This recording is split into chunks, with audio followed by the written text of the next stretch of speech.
All right, welcome back to The Devil in Detail, the Grendel Reread podcast. I'm Eli. And then it's big episode 39, Oof.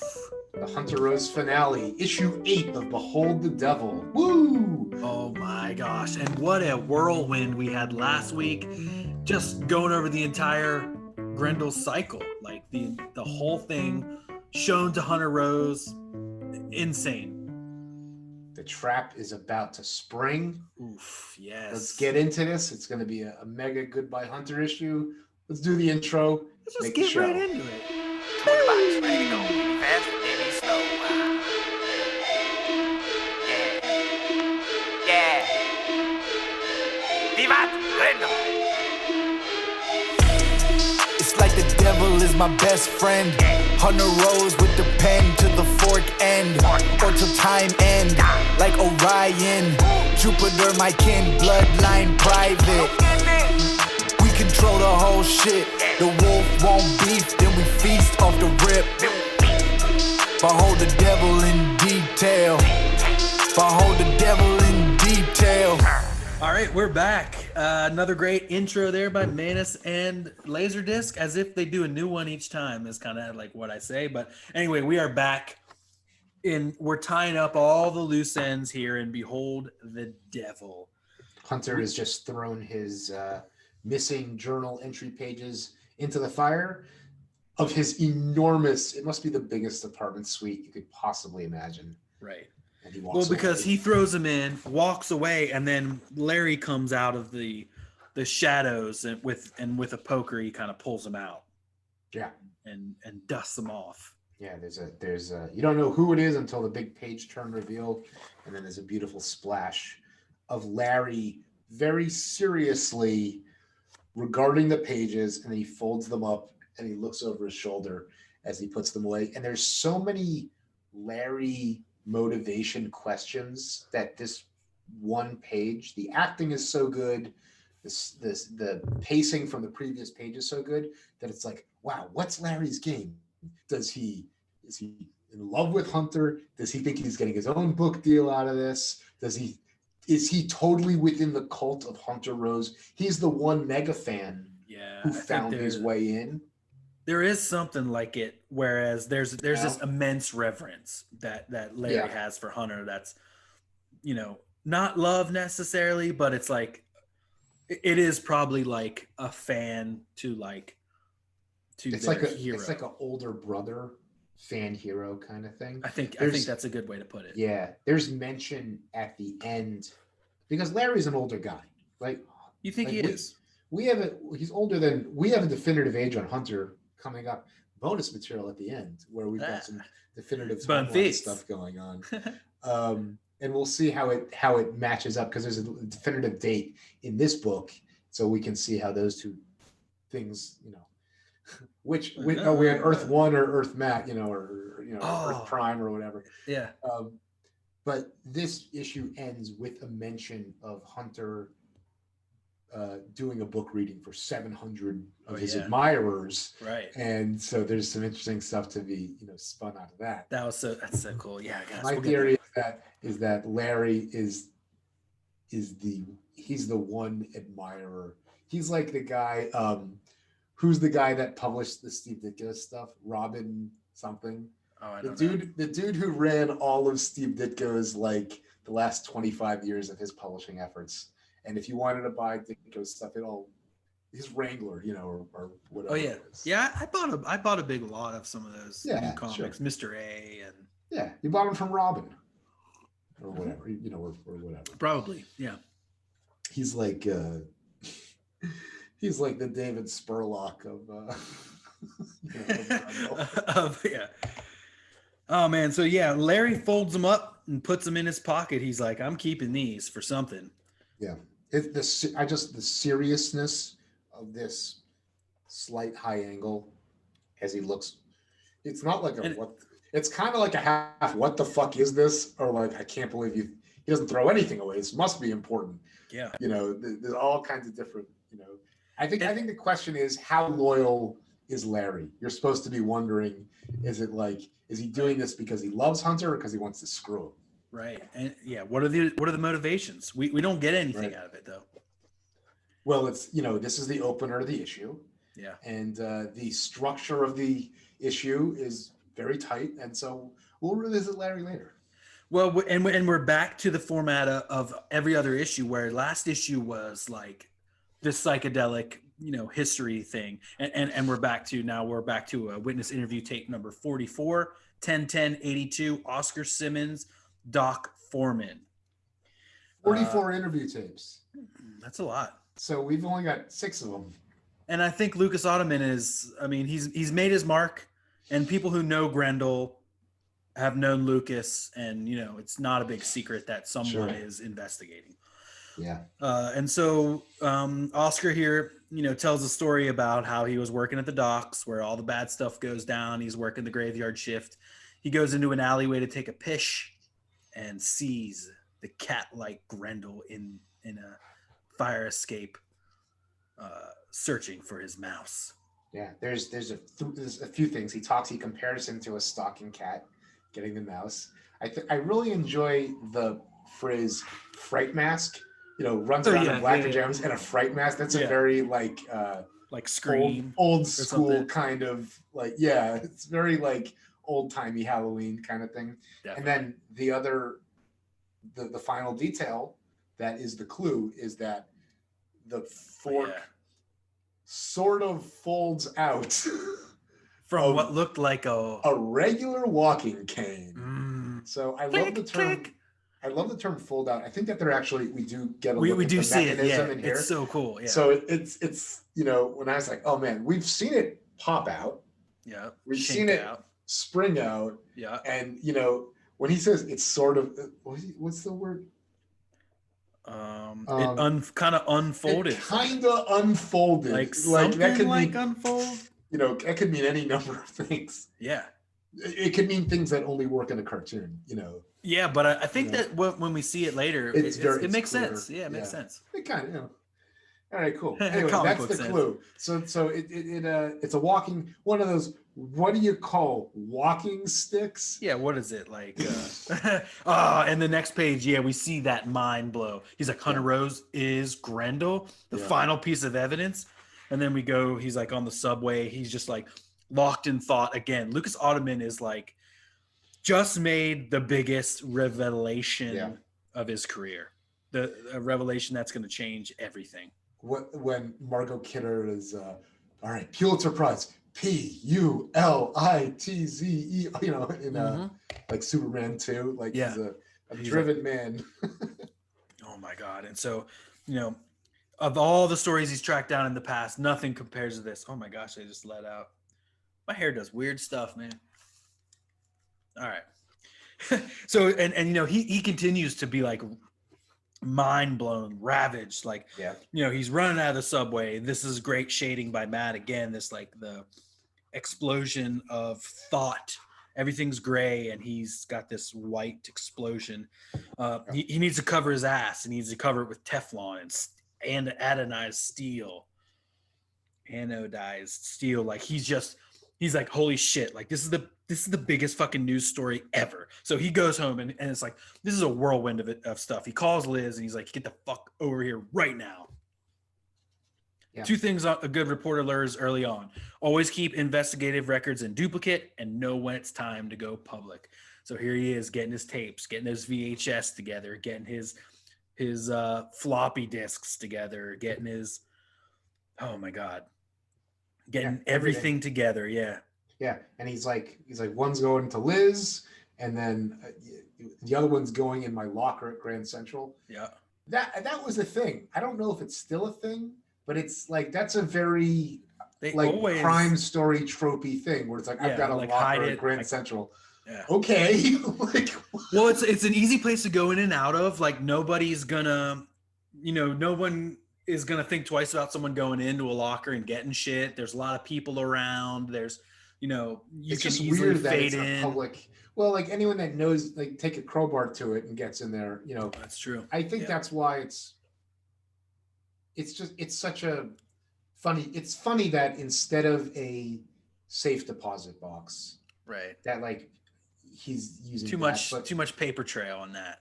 It's a very 80s. Yeah, too much paper. Well, I was also thinking too, that it really got me thinking. I thought of all this shit when I was thinking about this. Like, was there ever a time where someone put something in a locker like this for someone, then the pickup guy got killed and something happened and it never got picked up, and there was just a locker there for like years and years and years until they opened it up and they were like, you know, they moved the lockers or they updated the lockers, and so they had to empty them all out or something. They're like, holy shit, here's $1 million in diamonds or something. And you know, maybe that's just a crazy New York story, you know. Well, maybe some of Lucas's files they're still sitting there waiting.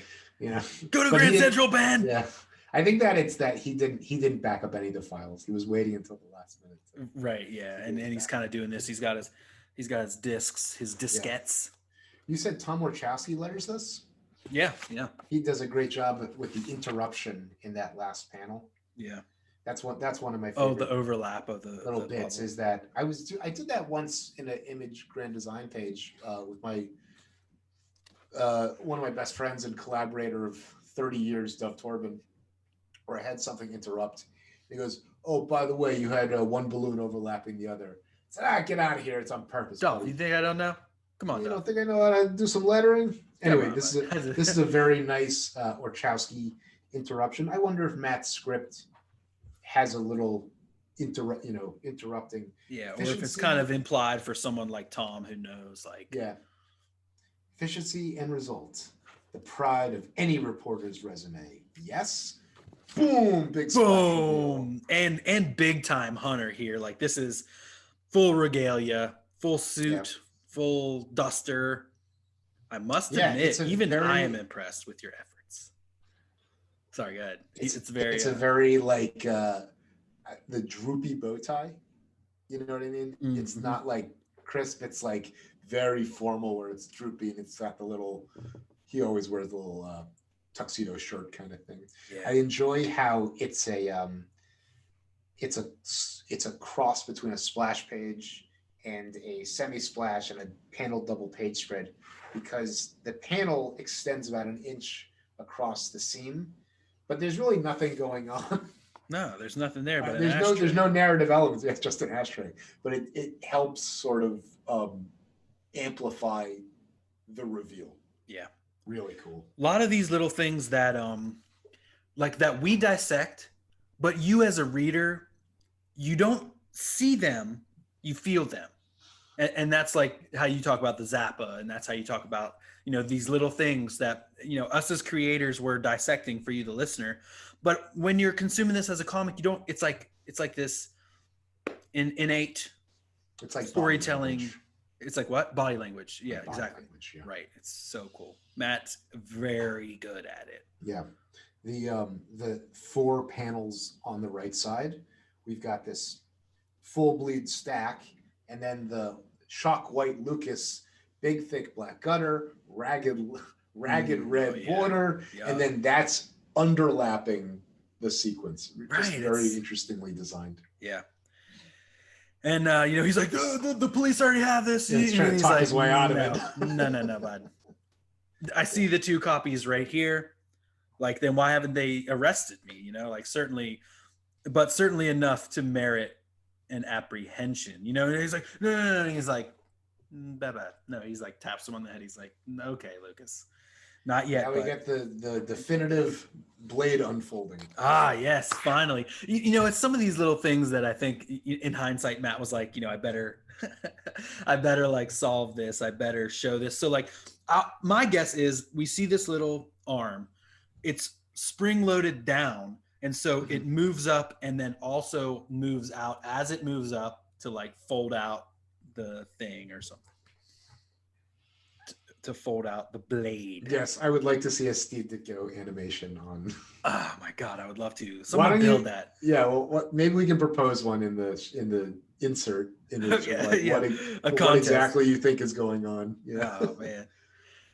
And here's where we said earlier, like Hunter's like, you spoke to my editor, you spoke to my doorman. You're like, do you really think that these people like on my inner circle are not going to tell me that some cop or some reporter is snooping around about me? Probably the people he interacts with the most. Exactly. On some level. You know? And then this just fucking insane kill shot by Hunter. And I mean, this is, I love it when writers build these characters. Like, we love Lucas at this point. We like him a lot. Like, we for sure. know so much about him. We're embroiled in his love story. We're embroiled in his narrative and his upbringing and all this. And then his. Do we have upbringing on it? No, we don't. I guess what I meant by that In your is head like, canon. In your head canon. right? You love him that much. And like, the just the character growth from issue 1 to now. But yeah, for sure. We're definitely invested in the romance and absolutely. Dynamic. And when you see that profile kill shot, like, he's definitely dead. There's no coming back from this. All his neck tubes are everything's shot. severed. Yeah, yeah, it's disgusting. All the way to his spinal column there. Ah, man, and then he cuts him, and then he grabs him and puts him on the table, and now then, we'll just wait here. I'll be right back. He's like talking to the dead corpse. Yeah. There's always something flammable under the sink. Yeah, he's just amusing himself at this point. It's classic. It's classic. Although classic Hunter. Although he could still hear it, just because his neck tubes are severed doesn't mean that he's sometimes the brain lives on. Yeah. I love Orchowski's use of, I think it's Cooperman. It is Cooper, yeah. font? Cooper Black there, yeah. Cooper Black. It's confusing to me, actually. I don't know if I love it there. Like, really? It's weird to me. It's a very different choice. Right. But it really makes the sound of the liquid escaping the plastic bottle. You think so? For me, it does, yeah. Because for me, that font implies like stencil to me or something, or like it implies like a title, like an iron-on letter. Yeah. Yeah, I think the kayfabe guys use it because it was kind of like the iron-on thing. Ween uses it. I guess I use that font a lot for stuff. I think it's the softness of the serifs that kind of helped me bring to life the hollow sound of the whoop, whoop, whoop. Oh, I think that's what it's doing for me. Cool. Respect on that. Respect on the respect. Okay, I get it. On the font analysis. Okay, cool. And then Hunter's just zicks him up. Yeah, it's very cool that he uses he very rarely takes out the electricity, and here he's using it to light a fire. Very reminiscent of what he did before. Yeah, in the very beginning when he fought with Arjun, he lights that tree on fire in the park. Yeah, but we don't see him light. We turn the page, and Liz is as requested. Liz is coming up the stairs. Yeah, and then she sees smoke escaping. She's like, "Holy shit, Lucas! What the hell?" Oh man! And so here is the when downfall. She says that, "What the hell?" It's like he left the stove. He left the iron on or something. Right. Oh my God. Oh, and she just sees his utterly burnt to a crisp body. Yeah. And I believe that Grendel waited for her. I don't know. He must have known he heard Lucas call. He was probably, waiting in the wings or whatever. He waited for her just enough for her to for her to see him. Yeah, that's fair. Love the texture of his melted body. Oh no. Yeah, on Grendel, like it's like the reflection. Flames. Yeah, man. God, it's beautiful. Yeah. So what else good. I like is if you look at these 3 insets, the way the tree, the way that the red, the colors are treated, where her eyes are white, and then the second one, the border is red, and then it's all red as you bastard, you're under arrest. She just starts shooting at him. Here's another Orchowski, very like fonty. The bang. Fonty font, yeah. Yeah. Very cool. Yeah. I like it. I like it there, yeah. Because it's really like sometimes maybe fonts can imply a multitude of ways that they sound, but this is just like bang. Like this is just one thing, bang. And he just Well, the story ends with another bang gunshot. So we'll get to kind of compare them too. Yeah, he just knocks it out of the air, clips her eye. He Jedi mind tricks the bullet he hits the bullet to hit her in the eye. Right. That's crazy. Just knocks it right back. That's again his uber creature, That's probably the most precision that we've ever seen him perform. Oh man. And so, it clips her right in the eye as he's escaping. She's like, oh God, oh fuck, oh shit, you fucking prick. And he just escapes out the window as she unloads her clip towards the window. Yeah. Does nothing. He brings up. it. Yeah. There's lots, the panel ones, it's in lowercase mutterings with the little with the balloon tail. Do you call it a tail or a pointer? I call it a tail. That's right. um, just those little variations on a tail can really make the difference in how you vocalize it in your head. Yeah, and he does that twice here, and there's font changes. But she's like, "Stop!" in sizes. the she realizes that he's gone in the name of the law, and then she is like, "Lucas, my love," like, she's always so hard, but it really becomes clear how much he meant to her. There's a few shading things on this spread that I wanted to talk about. The first is a callback to the one you were just talking about, the texture of the flickering flames. I really didn't give you enough due on that when you noticed that, because that is really fucking cool. He does it again here, and then even a little more on Grendel too, on panel 2. Yeah, and on Grendel too. There's and like then some triangles. On the main image of him Grendeling out the window. Yeah, we've got the soft. Okay, so there's soft light rising from the street lights, and that's what's doing the Prismacolor. And then there's also another light, or maybe it's the same one, on his nose.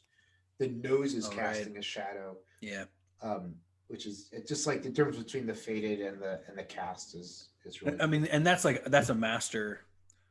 Just because that's the shading coming off of the nose under the cowl. That's just kind of like. Yeah. Well, you can see this on the black part of the mask, it's solid black, and then on the white parts, it's gray. It's just so awesome. Fucking wild. So awesome. Yeah, really cool. All right, so she's about to lose her fucking mind.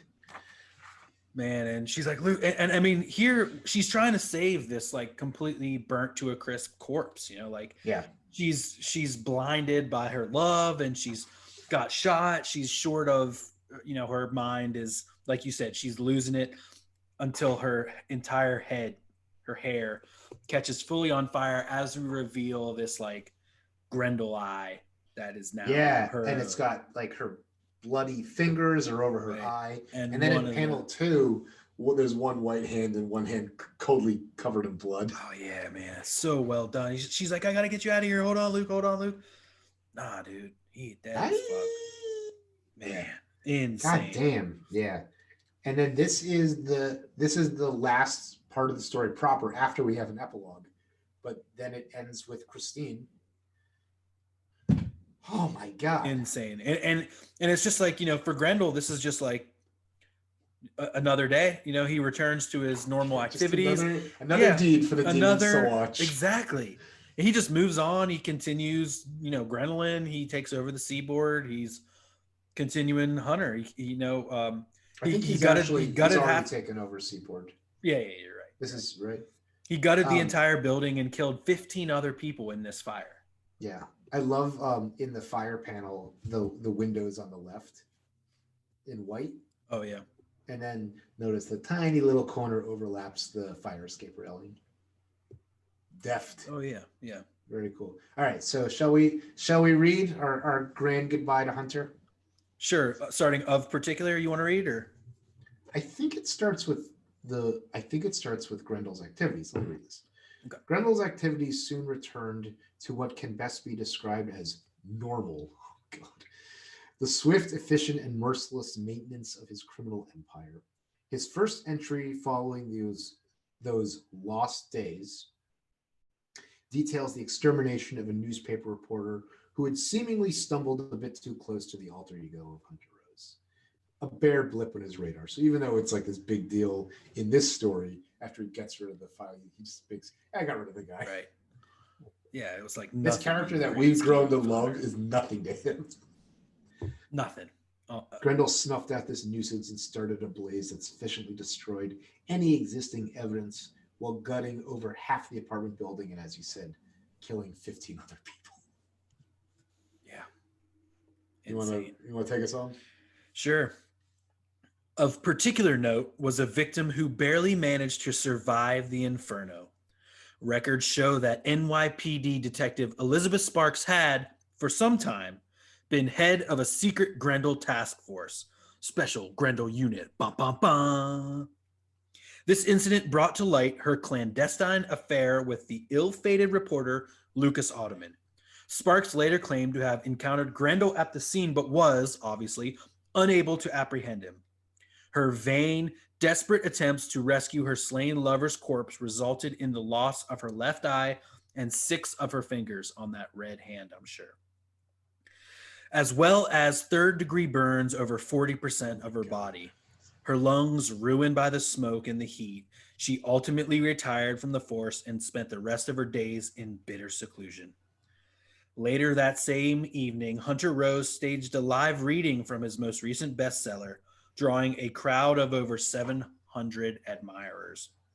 The fate of his missing journal entries remains a mystery to this very day. Wow. Excerpts from Devil by the Deed by Christine Spar. Wow. And look, see, like, I have this idea that, you know, because a lot of times we see Grendel in the suit, we see Grendel in just the blackness. So, like, when he's in the suit, that implies... What? Sorry. That implies that he is about to go Hunter some stuff. Because Hunter, as we see here, he's wearing the outfit that Grendel was just wearing. He's wearing the big coat. He's wearing the suit. So, like, on his way to the signing, he just did some murdering. Yeah. And then he just took off his mask and then went to the signing, put his gloves on. He didn't have a lingering smell of smoke upon his person, or maybe that's why he always carries that cologne spray that we read about earlier. Well, he is the master of masking scents. He is, obviously. As we know. If Bruce Wayne or Peter Parker have to take off all their shit to get ready. Yeah. Superman Grendel, needs to find a telephone booth, which they all must have super what's the word? Glossy windows, like opaque. Right, that you can't see. All you see is silhouette, like Fleischer silhouettes of him taking his shit off. But all Hunter's gonna do is pull on the mask. Yeah, he just puts a mask on and then, kills a bunch of people. Oh, okay. Page turn here. Epic blackness. And 9 months later, we see that the ashtray smoking them up, and then we've got this wonderful 9-panel grid sequence of Larry reading page by page and then burning them all up. And this is, he's coping now with the death of Hunter Rose, Grendel. He knows his time is up. He's kind of like, he's like Michael Cohen, or no, it's not a real, He's getting the last part of the story that he didn't know, I guess, or he's finishing up, and then we hear like, doom, doom, doom, doom. Mr. Stoller, this is the police. We have a warrant for your arrest. You're wanted in connection with the criminal activities of Hunter Rose, a.k.a. Grendel. He's just like smoking his last cigarette, puts it, he opens the cabinet. Mr. Stoller, you have to the count of 3. 1, click. 2, ka-chunk. Page turn 3. Koosh, koosh. It blows his brains out. And then it ends as it began, with the blood on the wall. Yep. And the smoking revolver. The end. Woo! Oh my God. So there's a lot to unpack here. First of all, this 9-panel sequence is really interestingly choreographed by the inks, because each one is inked. The camera is in the same position, and Larry is roughly in the same positions. Look at panels 1 and 4. These have been inked 2 different ways, seemingly penciled, seemingly from the same pencils. And then panels 2, 5, and 8 are also, look, the line of smoke from the lighter is the key tell that it's different. There's some weird lines in the like gray background tones of mine. That you see that too? No. Oh, okay. So it's like a weird printing error kind of thing, but it really, really works as if to show like smoke. Oh. Yeah. Interesting. Yeah. So someone who cared less would not put as much time into doing it the right way. Yeah. Very Oh cool. my gosh, yeah. This is and like Matt said at the beginning when he talked about this scene, it's probably was like, everyone wondered what happened to Larry? What happened to Larry? You know? Yeah. And so, not only do we see this new story from Hunter, we also see what became of Larry. Yeah. It opens up with Larry. I said that there's sort of this question seated of like, why is he taking the papers? Like, is it to protect or to betray or to preserve? This guy is such a genius. Everything he says, I think that Larry, like these 700 people who come to hear the reading of Chanticleer Tears, Larry thinks that the meaning of life can be gleaned from Hunter's brain, and this is an idea that fills the whole universe. I do want to go back to this reading of Chanticleer Tears. In my headcanon pitch for the last remaining Hunter Rose story. All right, here are the things that I talked about a little bit last time. All right, so Eddie the Pussface is unsuccessfully trying to stage a high school production of some play that he's written. No one gives a fuck. No one understands it. In my mind, it's like he has like teenagers trying to portray very adult situations, the kind of the way like a hipster wants to talk more about John Cassavetes than George Lucas, Right. which I have no fucking patience for, because I'm a slob. Then like Cush and Anson Reynolds, like there's a movie deal that comes from Anson Reynolds, and then in Devil's Vagary, there's a dude who is talking about the deals with Anson Reynolds. Right. So that I think is another Jew. Maybe it's Epstein or something like that. And then like the one. Okay, so then there's Anson Reynolds and the nanny and Argent's Fall. So then you've got Stacy, right. like the Palumbo crime family falling at the hands of the Chacones. And then you've got the Stacy and Hunter relationship building. Barry dies. He gets custody with My Little Chickadee. She finds out. Argent falls. She finds out. She betrays Hunter. And then the other pocket are these, like Larry, these Hunter Rose super fans, these like literary people that just like, wow, this guy's 17, 18, 19, 20, 21, 22 years old. Like, he's a genius. He's the guru. We've got to get in. Larry's the only dude who's got any kind of access. Not that they know anything about that. So here's the other thought that I was thinking when I finished this is that there is a social barrier and boundary that naturally exists between admirers and hero worshipers. And, Matt knows well enough about like the social intelligence needed to navigate that. And in this project, we've gotten a very wonderful taste of that because Matt has been generous with his time and all that. And so I think that Matt, if you're listening, that dynamic that exists in Hunter's life with these people that are dying for his every word would be such a great thing to focus on. Right. Because that's like in the Hunter Rhodes follow-up that you do in 10 years.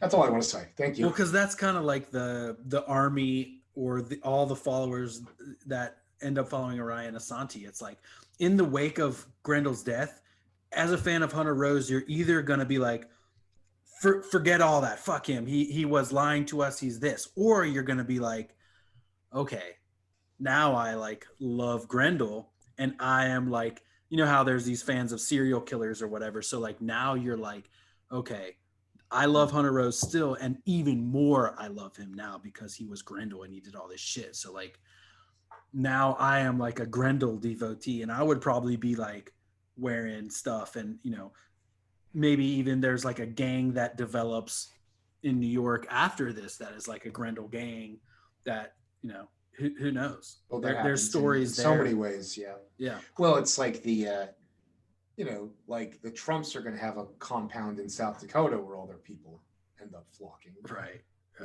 No doubt. So The library.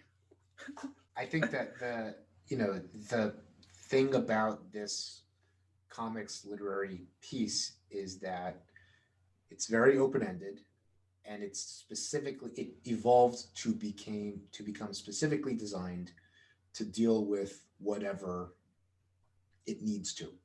Right. How human nature is ultimately dominated by aggression and dominance, and the things that you can do with that. I think I've spent a lot of time thinking about how Cerebus is also very specifically structured structured in a similar way, except for the fact that Sim locked himself into being like, every issue is going to be 300 issue, and every issue is going to be 20 pages, and they're all going to come out every month.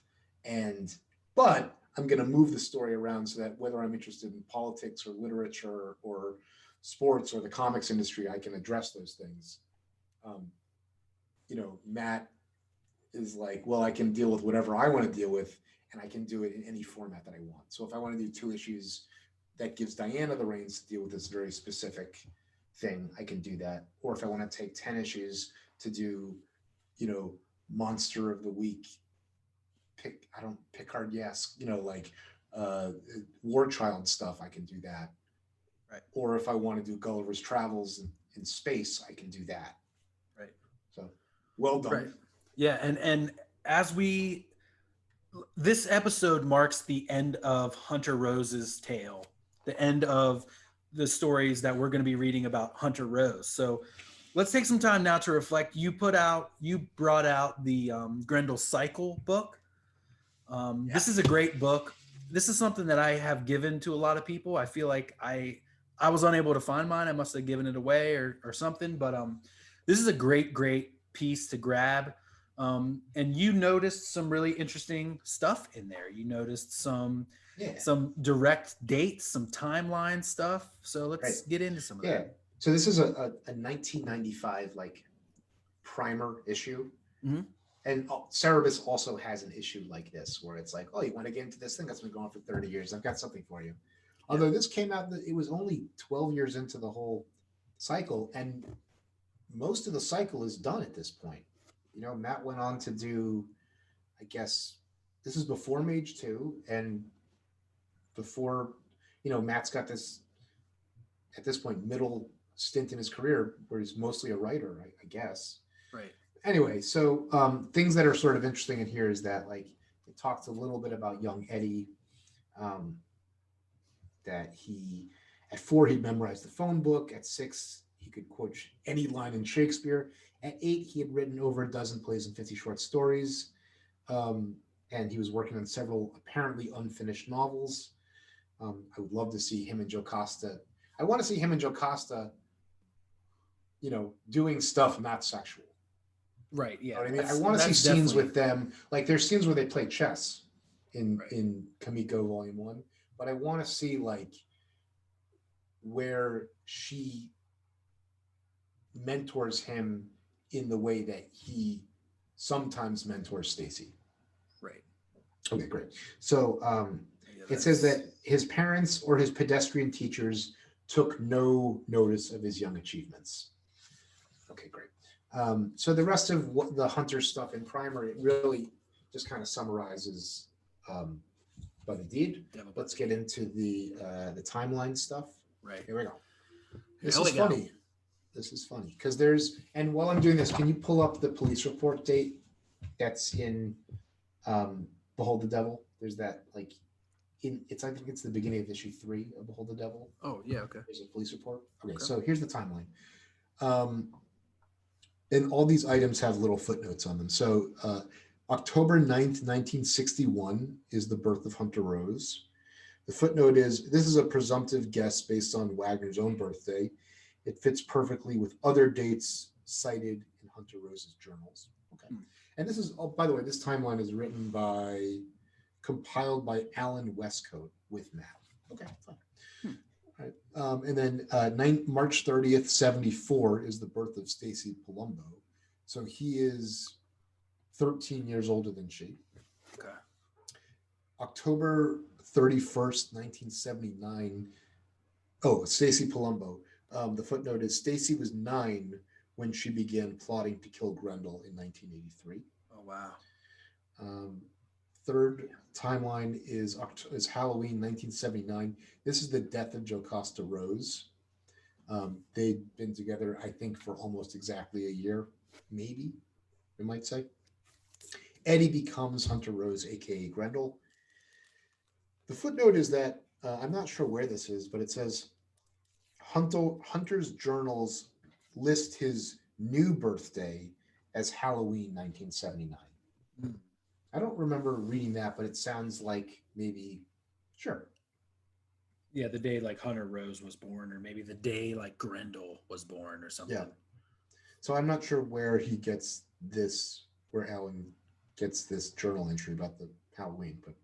And what date was that? Or what October, year? Halloween 79. Okay. I just feel like we would have picked up on that. Maybe it's in, maybe Alan read the novel. Maybe it's in the novel. Oh, yeah. Well, now this police tape, says 1982, says October 1st, 1982 in issue 3 of Devil by the Deed. So, or Behold the Devil. So, and that is, okay. So, And this so all that's takes like place. that's a year after the Seaboard Massacre. Right. But a year before Stacy finds out and starts plotting to kill. No, it says oh yes, right. She killed Grendel in 83. So it's maybe a little muddy, but we'd have to do a little bit more timelining. That's okay. And then September 24th, 1983 is the death of Hunter Rose between 4:30 a.m. and 6:09 a.m. Right. Okay. Interesting. That's it. Right. And this year is when Stacy Palumbo dies. She dies on February 11th, 2020. This year, Halloween came on a weekend.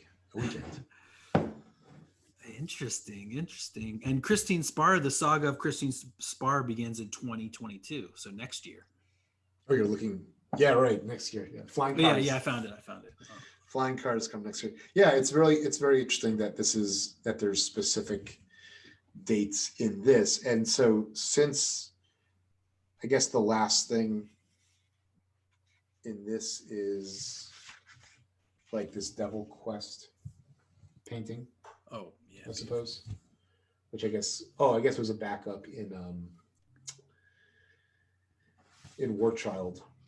This is a really cool book. It also has the full spreads, the wraparound covers Cover of gallery. the whole Kamiko. Yeah, that's an interesting thing. Is that like that's a great structural thing. Is that every cover Kamiko did was wraparound. Oh, yeah. I wonder if there's a hardcover of that. That'd be nice to get. This stuff is it's 25 years old. It's all it's wonderful material. Oh, I'm patient. I will wait for new editions of whatever. Mage is done. Yeah. Brennan is on Paladin material. The rest is gravy. Like I don't care what, it could be anything else. Man. So any final thoughts about Hunter Rose? Man, I mean, his Grendelin will echo for 700 years into the future and beyond. And beyond. It's tough to say goodbye to this character. I think he's my favorite. He's your favorite of the Grendels? He's my favorite of the Grendels. I think that if you took you and Steele should do the radio play. Oh man, I want to do that with take or radio play or HBO series. Do your Eli when you do your HBO series. Okay, yeah, got it. Take Devil by the Deed and Behold the Devil and select anthology shorts and just put it in order. Wow. Oof. That's all you need to do. It's just that simple, HBO. What's the fucking problem? But that's like oh my gosh, 2 or 3 seasons of excellent TV. Yeah, could come out of that. Man, I wonder, like, and as I was telling you earlier, I've been listening to these Rob Liefeld's, and I would really love to hear some stories from Matt about, Hollywood meetings, because he said that, he's taken Hollywood meetings about Grendel. So I wonder, like, who was involved, who was attached, who would play, who did he have in mind to play Hunter Rose? Was there ever meetings with actors, like, man. That'd be interesting. I feel like I'm not gonna say there's still time. It's just like the time is now or in the future. Oh my God. If they want it to happen and it happens, it would be amazing. I don't see, like, in a world post Behold the Devil, which is only 12 years, like, that's it. Like, the property is the Hunter lush cycle. It's lush after this thing, because the story is, minus, our great pitch about the fans and the movie deals and all this shit. Oh man, we got so many pitches. It's a very tightly wound bow. Yeah. Of Hunter stuff. So yeah. Oh my gosh. I would. I would be excited to see it, go into other things, but what we have of him is beautiful. I would love Matt to revisit Hunter. I mean, like we said, there's these little places, like, there's some great places for reflection and for a story to take place where he reflects on his time with Joe Costa that year, where he's also focusing on Stacy, where we could have the whole family kind of reflected and have an Argent story, have a Stacy story, have a Larry story, and have all that guy, these. Evan Argent's boyfriend. Oh yeah, that's right. Yeah, have him in there. There's all these little things. There's so many little cool things that he could reflect on again. Yeah. Like, well, we're left wanting more. That's how you know it's great, because we just want more and more and more. And I think that, the artistry and the showmanship of Matt is that I know you want more. That's okay. You can want more, Yeah, I know you want more of the same, but guess what? I'm taking it into a completely different direction, and you're going to love it. Yeah. And we do, man. And next up is Devil Child, the story of Stacy Palumbo. And then we'll be into the Kimiko Christine Spar. It's going to be, it's a whole new podcast. There's 13 issues of that. There's 13 issues of Christine Spar. I'm about to tell you. Yeah. I think it's 12, but I could be wrong. It's 12 or 13. And then we launch headlong into the, I think the total Kimiko run is 42 or something like that. And that's all the way from Christine to Orion. It's too small. Well, we're gonna get there. It's gonna be amazing. We'll get there. It will be a lot. It's a lot of comics. It is almost, the Kimiko run is almost a year's worth of episodes. Let's put it that way. Right. So we were diving headlong into another full year of Christine It's Spar more- and Epi it's- Thatcher, and The Kimiko run is more episodes than we've already recorded. that's right. Yeah, absolutely. Absolutely. Unbelievable. All right, Ben. Another great day. See you later, Hunter. It's been great hanging out with you. Until we meet again. Rose by any other name. Cheers. Keep on Grenolin. Vivat Grendel. Vivat Hunter.